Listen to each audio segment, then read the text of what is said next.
Hello friends, welcome to Shari's vlog. ಇವತ್ತಿನ ವ್ಲಾಗಲ್ಲಿ ನಾನು ಸೌತೆಕಾಯಿ ಮೊಸರು ಸಾಂಬಾರು ಹೇಗೆ ಮಾಡೋದು ಅಂತೇಳಿ ತೋರಿಸ್ಕೊಡ್ತಾ ಇದ್ದೀನಿ.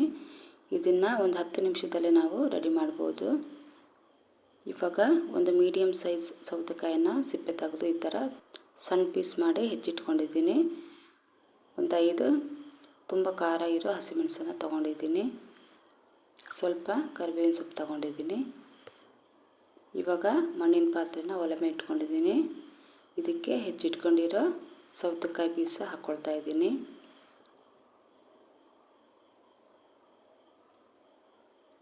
ನಂತರ ಇದಕ್ಕೆ ಹಸಿಮೆಣಸನ್ನು ಹಾಕ್ಕೊಂಡಿದ್ದೀನಿ, ಕರಿಬೇವಿನ ಸೊಪ್ಪನ್ನು ಹಾಕ್ಕೊಂಡಿದ್ದೀನಿ. ನಂತರ ಅರ್ಧ ಟೀ ಸ್ಪೂನಷ್ಟು ಅರಿಶಿನ ಪುಡಿನ ಹಾಕ್ಕೊಂಡಿದ್ದೀನಿ.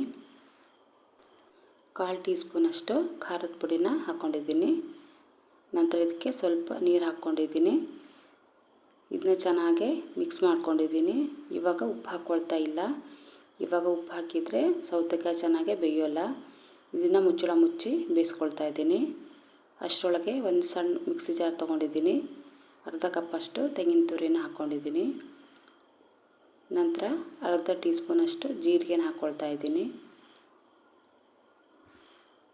ಇದಕ್ಕೆ ಸ್ವಲ್ಪ ನೀರು ಸೇರಿಸ್ಕೊಂಡು ಮೆತ್ತಗೆ ರುಬ್ಕೊಳ್ತಾ ಇದ್ದೀನಿ.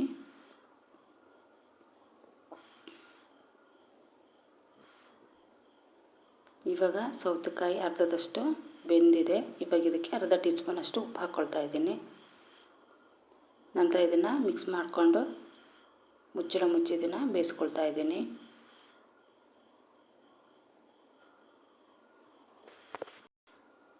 ಇವಾಗ ಸೌತೆಕಾಯಿ 3/4 ಭಾಗದಷ್ಟು ಬೆಂದಿದೆ. ಇದು ತುಂಬ ಸಾಫ್ಟ್ ಆಗೋ ಅವಶ್ಯಕತೆ ಏನಿಲ್ಲ. 3/4 ಭಾಗದಷ್ಟು ಬೆಂದರೆ ಸಾಕು. ಇವಾಗ ಇದಕ್ಕೆ ರುಬ್ಬಿ ಇಟ್ಕೊಂಡಿರೋ ತೆಂಗಿನಕಾಯಿನ ಹಾಕ್ಕೊಳ್ತಾ ಇದ್ದೀನಿ. ನಂತರ ಅದೇ ಮಿಕ್ಸಿ ಜಾರಿಗೆ ಸ್ವಲ್ಪ ನೀರು ಹಾಕ್ಕೊಂಡು ಮಿಕ್ಸ್ ಮಾಡಿ ಹಾಕ್ಕೊಂಡಿದ್ದೀನಿ. ಇವಾಗ ಇದನ್ನ ಚೆನ್ನಾಗಿ ಒಂದು ಸರಿ ಮಿಕ್ಸ್ ಮಾಡ್ಕೊಂಡಾದ್ಮೇಲೆ ಮುಚ್ಚಳ ಮುಚ್ಚಿ ಬೇಯಿಸ್ಕೊಳ್ತಾ ಇದ್ದೀನಿ.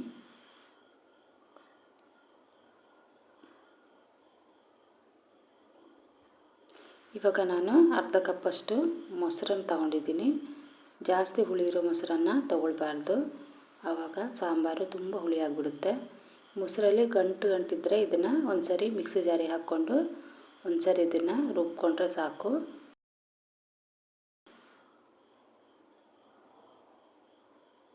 ಇವಾಗ ಸೌತೆಕಾಯಿ ಮತ್ತು ತೆಂಗಿನಕಾಯಿ ಚೆನ್ನಾಗಿ ಕುದ್ದಿದೆ. ಇವಾಗ ನಾನು ಗ್ಯಾಸ್ ಆಫ್ ಮಾಡ್ಕೊಂಡಿದ್ಮೇಲೆ 2 ನಿಮಿಷ ಆದಮೇಲೆ ಮೊಸರು ಹಾಕ್ಕೊಳ್ತಾ ಇದ್ದೀನಿ. ಯಾಕಂದರೆ ಮಣ್ಣಿನ ಗಡಿಗೆ ಆಗಿರೋದ್ರಿಂದ ತುಂಬ ಹೊತ್ತವರೆಗೂ ಬಿಸಿ ಇರುತ್ತೆ. ಬಿಸಿ ಇರಬೇಕಾದ್ರೆ ಮೊಸರು ಹಾಕ್ಕೊಂಡ್ರೆ ಒಡೆದೋಗ್ಬಿಡುತ್ತೆ, ಸಾಂಬಾರು ಹಾಳಾಗಿಬಿಡುತ್ತೆ. ಅದಕ್ಕೋಸ್ಕರ ನಾನು ಬಿಸಿ ಹೋದ್ಮೇಲೆ ಮೊಸರನ್ನು ಹಾಕ್ಕೊಂಡಿದ್ದೀನಿ. ಇವಾಗ ಒಂದು ಸರಿ ಚೆನ್ನಾಗಿ ಮಿಕ್ಸ್ ಮಾಡ್ಕೊಂಡಿದ್ದೀನಿ. ಆಮೇಲೆ ಮುಚ್ಚಳ ಮುಚ್ತಾ ಇದ್ದೀನಿ. ಇವಾಗ ಇದಕ್ಕೆ ಒಗ್ಗರಣೆಗೆ ರೆಡಿ ಮಾಡ್ಕೊಳ್ತಾ ಇದ್ದೀನಿ. ಪಾತ್ರೆ ಚೆನ್ನಾಗಿ ಬಿಸಿ ಆದಮೇಲೆ 1 ಟೀ ಸ್ಪೂನಷ್ಟು ಕೊಬ್ಬರಿ ಎಣ್ಣೆನ ಹಾಕ್ಕೊಂಡಿದ್ದೀನಿ. ಕೊಬ್ಬರಿ ಎಣ್ಣೆ ಚೆನ್ನಾಗಿ ಬಿಸಿ ಆದಮೇಲೆ ಅರ್ಧ ಟೀ ಸ್ಪೂನಷ್ಟು ಸಾಸಿವೆ ಕಾಳನ್ನ ಹಾಕ್ಕೊಂಡಿದ್ದೀನಿ. ಆಮೇಲೆ 1/4 ಟೀ ಸ್ಪೂನಷ್ಟು ಮೆಂತ್ಯ ಕಾಳನ್ನ ಹಾಕ್ಕೊಳ್ತಾ ಇದ್ದೀನಿ. ಮೆಂತ್ಯ ಕಾಳು ಹಾಕೋದ್ರಿಂದ ಫ್ಲೇವರ್ ಚೆನ್ನಾಗಿರುತ್ತೆ. ಆಮೇಲೆ ಬೇವಿನ ಸೊಪ್ಪನ್ನು ಹಾಕ್ಕೊಂಡಿದ್ದೀನಿ. ಚೆನ್ನಾಗಿ ಫ್ರೈ ಆದಮೇಲೆ ಪಾತ್ರೆಗೆ ಹಾಕ್ಕೊಳ್ತಾ ಇದ್ದೀನಿ. ನಂತರ ಒಂದು ಸರಿ ಚೆನ್ನಾಗಿ ಮಿಕ್ಸ್ ಮಾಡ್ಕೊಳ್ತಾ ಇದ್ದೀನಿ. ಇಷ್ಟೇ, ರೆಡಿಯಾಗಿಬಿಡ್ತು. ಈಸಿಯಾಗಿರೋ ಸೌತೆಕಾಯಿ ಮೊಸರು ಸಾರು ರೆಡಿಯಾಗಿದೆ. ನೋಡಿ, ಸರ್ವ್ ಮಾಡಿ ತೋರಿಸಿದ್ದೀನಿ.